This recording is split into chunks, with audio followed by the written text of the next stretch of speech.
February 1965. Harlem stands under a frozen sky, its streets layered with snow that hasn't been plowed in days. The neighborhood pulses with a tension that goes deeper than the cold. This is a place caught between two worlds, the old Harlem of jazz clubs and speakeasies, and the new Harlem of civil rights marches and radical transformation. On these streets, power isn't measured by votes or legislation. It's measured by respect, by territory, by the willingness to do what others won't. And in this world, two men stand above all others. One is a revolutionary who speaks to thousands.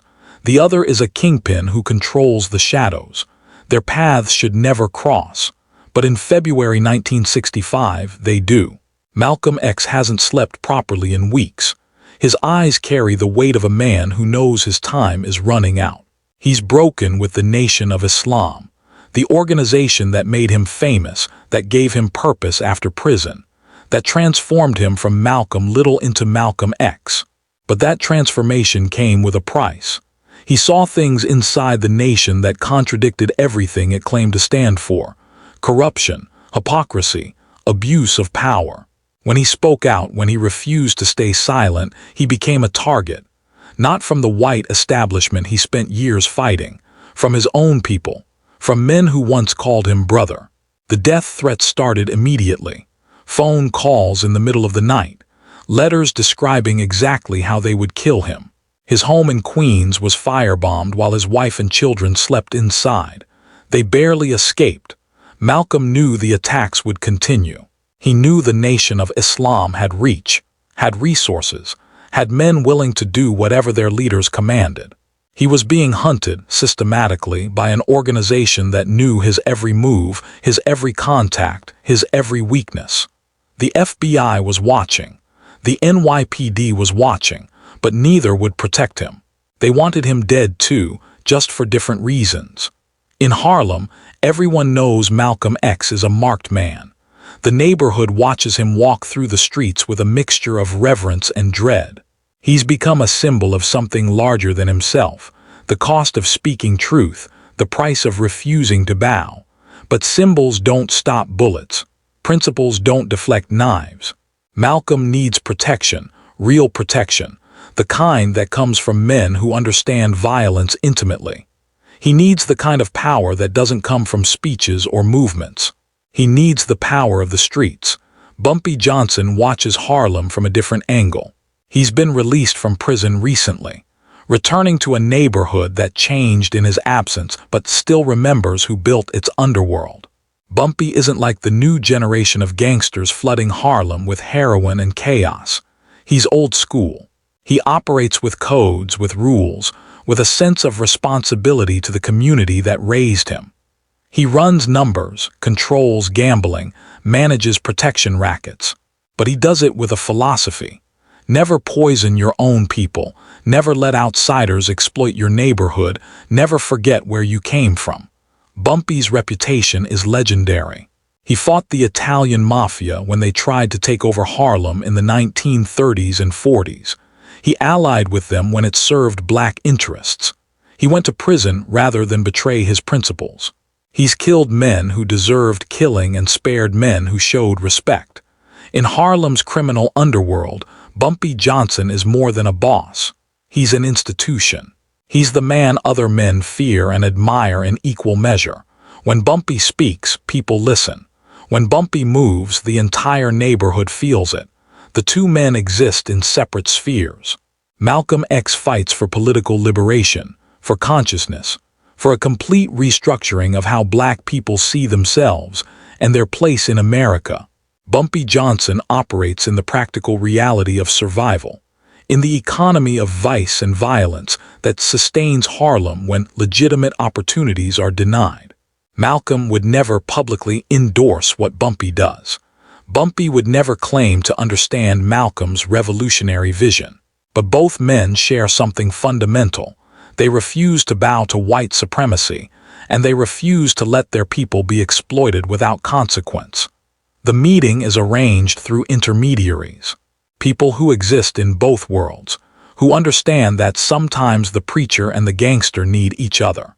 The location is chosen carefully, neutral ground, away from prying eyes, in a building owned by someone who owes Bumpy favors and respects Malcolm's mission. It's late evening when Malcolm X walks through the door. Bumpy Johnson is already there, sitting in a chair near the window, dressed in an immaculate suit despite the underground nature of the meeting. The room is sparse. A table, 2 chairs. A single lamp throwing shadows across walls that have witnessed countless secrets. They shake hands. The gesture is formal but genuine. Both men understand the gravity of this moment.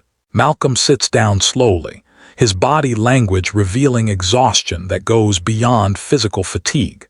This is a man carrying the weight of knowing he will die soon. Not eventually, not someday, but soon. Days, maybe weeks. Bumpy sees it immediately. He's seen that look before in men facing execution, in soldiers who accepted their fate. Malcolm X has made peace with his own death, but he hasn't made peace with what comes after. Bumpy speaks first. His voice is calm, measured. The voice of a man who has survived decades in a world where one wrong word can be fatal. He tells Malcolm he knows about the threats, about the firebombing, about the Nation of Islam's plans. He tells him that he has resources, men who are loyal, men who are capable. He offers protection. Real protection. The kind that doesn't involve police reports or bodyguards who might be compromised. He offers to eliminate the threat entirely, permanently. Malcolm listens without interrupting. He knows what Bumpy is offering. He knows the language Bumpy is speaking. Eliminate the threat means killing the men who are hunting him.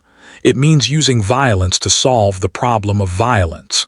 It means turning Harlem's underworld against the Nation of Islam's leadership. Bumpy could do it. He has the connections, the manpower, the ruthlessness. Elijah Muhammad, the nation's leader, would never see it coming.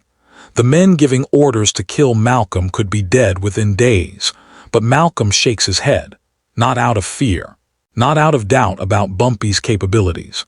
He shakes his head because accepting that offer would contradict everything he's trying to build. His voice is quiet but firm when he speaks. He explains that he spent his entire adult life trying to uplift black people, trying to teach them to see their own worth, trying to break the cycles that keep them oppressed.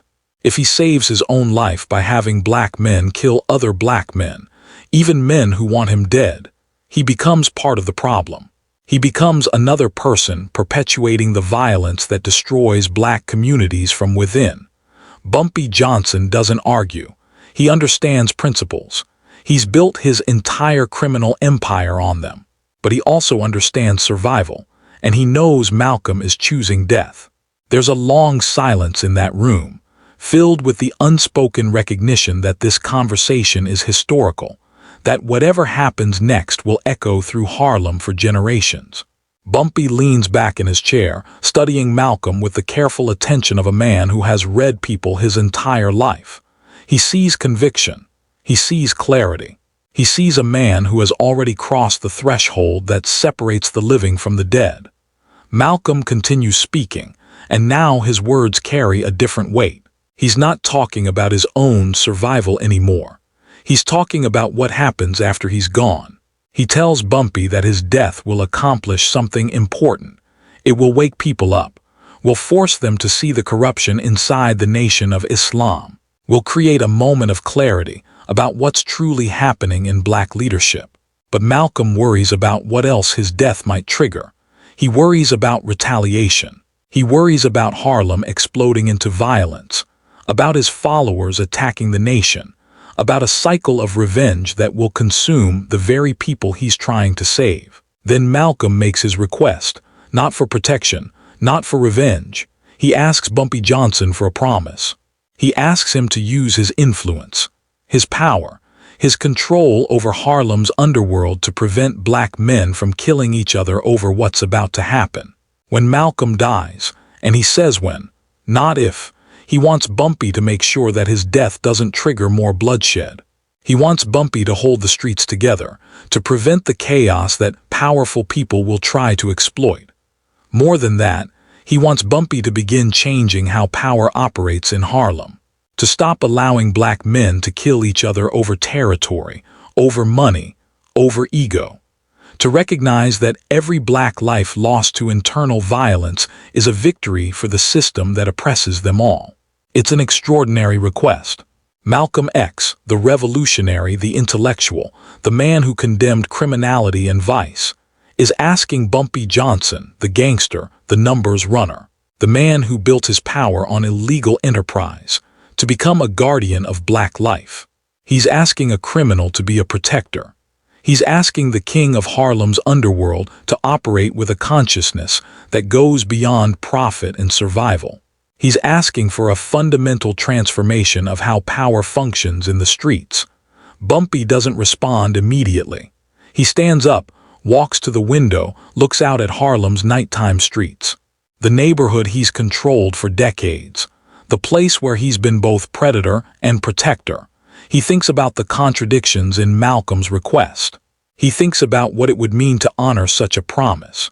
Running Harlem's criminal enterprises while simultaneously trying to reduce black-on-black violence isn't simple. It requires a delicate balance, a complete restructuring of how he does business, how he resolves conflicts, how he maintains control. But Bumpy also understands something Malcolm might not fully grasp. The underworld has its own codes, its own justice, its own ways of maintaining order. In many ways, Bumpy has always tried to minimize unnecessary death. He's never flooded Harlem with heroin like other dealers. He's never allowed random violence to destabilize the neighborhood. He's operated with restraint compared to the chaos that could exist. What Malcolm is asking for isn't completely foreign to how Bumpy already thinks. It's an extension, a deepening, a conscious commitment to something Bumpy has practiced imperfectly. Bumpy turns from the window and looks at Malcolm directly. He gives his word, not lightly, not performatively, with the full weight of a man whose word is his bond in a world where contracts are meaningless and only personal honor matters. He promises that when Malcolm dies, he will hold Harlem together. He promises that he will work to reduce the violence, to redirect the energy, to prevent the bloodbath that could follow. He promises to begin operating with a different consciousness, to see his power not just as a means of control, but as a responsibility to protect. They talk for another hour. Malcolm shares his analysis of what's coming, not just his own assassination, but the larger forces at work. He talks about how the government wants black leadership destroyed, how they'll use internal divisions to accomplish it, how they'll exploit violence within the community to justify crackdowns. He talks about the need for unity, for consciousness, for black people to recognize their common enemy instead of fighting each other.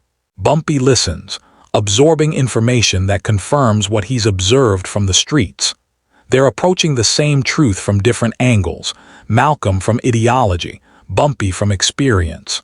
When Malcolm X leaves that meeting, he walks into the frozen Harlem night knowing he's done something important. He's planted a seed, made a connection, created a possibility for change that goes beyond his own life. He's made peace with his death by ensuring it will serve a purpose larger than martyrdom. He's transformed a potential disaster into a potential awakening. Bumpy Johnson watches him leave, feeling the weight of the promise he's made. He knows Malcolm is right. The death is coming soon. And when it does, Bumpy will be tested in ways he's never been tested before. February 21st, 1965. The Audubon Ballroom in Washington Heights. Malcolm X is preparing to speak to several hundred people. It's early afternoon, bright winter sun filtering through the ballroom's windows. The crowd is mixed. Families, activists, curious observers, supporters who have followed Malcolm through his break with the Nation of Islam. There's tension in the air, an unspoken awareness that something could happen. Malcolm's security team is minimal, almost non-existent. He's insisted on keeping weapons out of the event, not wanting to create fear or give authorities a reason to shut it down. At approximately 3:05 p.m., a disturbance erupts near the front of the room. A man stands up, shouting at another man, accusing him of picking his pocket. It's a classic distraction technique, and it works perfectly. Everyone's attention shifts to the argument. Security moves toward the disturbance. In that moment of chaos, three men stand up in the front rows. They're armed. They move with coordinated precision. One has a sawed-off shotgun. The others have pistols. The shotgun blast hits Malcolm X in the chest at point-blank range. He's thrown backward, his arms spreading wide. The pistol shots follow immediately, rapid fire, multiple bullets striking his body. The assassination takes less than 10 seconds. By the time security and audience members react, Malcolm X is on the floor, bleeding from 16 gunshot wounds. The ballroom erupts into screaming, chaos, people running in every direction. The assassins try to escape. One is caught by the crowd and beaten nearly to death before police arrive. The others disappear into the confusion. Malcolm X is rushed to Columbia Presbyterian Hospital. He's pronounced dead at 3:30 p.m. He's 39 years old. The news spreads through Harlem like wildfire. Within hours, the entire city knows. Within hours, the entire country knows. The man who transformed American consciousness about race, who challenged both white supremacy and black complacency, who spoke uncomfortable truths with uncompromising clarity, is gone. Assassinated not by the government he criticized, not by the white establishment he fought, but by black men, members of the Nation of Islam, following orders from leadership that saw Malcolm as a threat to their power and profit. Harlem responds to Malcolm's death with shock, grief, and rage. The streets fill with people. Some cry openly. Others stand silent, processing the magnitude of what's been lost. And some prepare for retaliation. Malcolm's followers know who's responsible. The Nation of Islam's involvement is obvious, even if proving it in court will be complicated. There's talk of revenge, of attacking Nation of Islam mosques, of hunting down the men who gave the orders. The anger is righteous, justified, and potentially catastrophic. If it explodes into action, Harlem will burn. Black men will kill black men, exactly as Malcolm feared, exactly as he tried to prevent. Bumpy Johnson hears about the assassination within minutes. He's in his apartment when the call comes. He stands motionless for several seconds, absorbing the news. Then he moves. He doesn't grieve publicly. He doesn't make statements. He does what he does best. He works the streets. He calls in his network, contacts men who owe him loyalty, who control different territories, who have influence in different circles. He sends a message through Harlem's underworld. No retaliation. No attacks on Nation of Islam properties. No revenge killings. Anyone who ignites violence will answer to him personally. It's a dangerous position to take. Some people question why Bumpy is protecting the Nation of Islam after they murdered Malcolm X. They don't understand that Bumpy isn't protecting the nation. He's protecting Harlem. He's preventing the cycle of violence that Malcolm warned about. He's honoring a promise made to a dead man. Bumpy uses every tool at his disposal. He appeals to respect, to loyalty, to the codes that govern street life. He reminds people that Malcolm himself refused violence, that destroying each other is exactly what the authorities want, that the real enemy isn't other black men, but the system that creates these conditions. Some of Malcolm's followers are furious with Bumpy's intervention. They see it as cowardice, as protecting murderers, as betraying Malcolm's memory. Bumpy meets with them personally in small groups in private settings. He explains what Malcolm asked of him. He shares the promise he made. He argues that the best way to honor Malcolm is to do exactly what Malcolm wanted, refuse to let his death become an excuse for more black death. It's a hard sell. The anger is enormous. The desire for revenge is natural, human, justified, but Bumpy's reputation carries weight. When he speaks, people listen. When he gives his word that justice will come, people believe him. The immediate crisis is contained. Harlem doesn't explode. There are no revenge attacks, no mosque burnings, no assassination attempts on Nation of Islam leaders. The funeral happens peacefully. Thousands attend. Ossie Davis delivers the eulogy, calling Malcolm our shining black prince. The grief is overwhelming, but it doesn't turn into violence. The neighborhood mourns together, channels its anger into political consciousness rather than bloodshed. To observers, it seems like natural restraint, like collective wisdom. But people in the streets know the truth. Bumpy Johnson held Harlem together when it could have torn itself apart. But containing the immediate crisis is only the first part of Bumpy's promise. The harder part, the part that will take years, is changing how power operates in Harlem. Bumpy begins implementing a new philosophy in how he runs his operations. He stops tolerating unnecessary violence. When disputes arise between different criminal enterprises, he mediates rather than letting them escalate into shootings. When young men try to build reputations through violence, he shuts them down before bodies drop. When conflicts threaten to spiral into gang wars, he uses his influence to negotiate truces. This isn't about becoming soft or abandoning the realities of street life. Bumpy still operates in a criminal world, still controls illegal enterprises, still uses violence when necessary to maintain order and protect territory. But he operates with consciousness now. Every decision is filtered through the question Malcolm X posed: does this protect black life or destroy it? When Bumpy can achieve his goals without death, he does. When violence is unavoidable, he ensures it's targeted, minimal, and serves a larger purpose than ego or revenge. The change is subtle but profound. Other criminals notice that Bumpy's territory has less bloodshed, that conflicts get resolved without bodies, that there's stability instead of chaos. Some adopt similar approaches because they see it works. Others resist, clinging to old patterns of violence and retaliation. Bumpy deals with resistors firmly. He makes it clear that operating in Harlem means operating under certain rules. Those who can't accept it are driven out or eliminated. Over time, the culture begins to shift. Not completely, not perfectly, but measurably. Bumpy also changes his relationship with drugs. He's always refused to deal heroin, seeing it as poison that destroys communities. But in the mid-1960s, heroin is flooding Harlem, brought in by both the Italian mafia and emerging black criminal organizations. Bumpy uses his power to limit its spread in his territory. He can't stop it entirely. The forces pushing drugs into black neighborhoods are too large, too profitable, too connected to corrupt officials.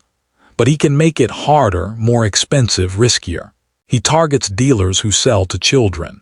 He destroys supply chains where he can. He makes it clear that flooding Harlem with heroin will have consequences.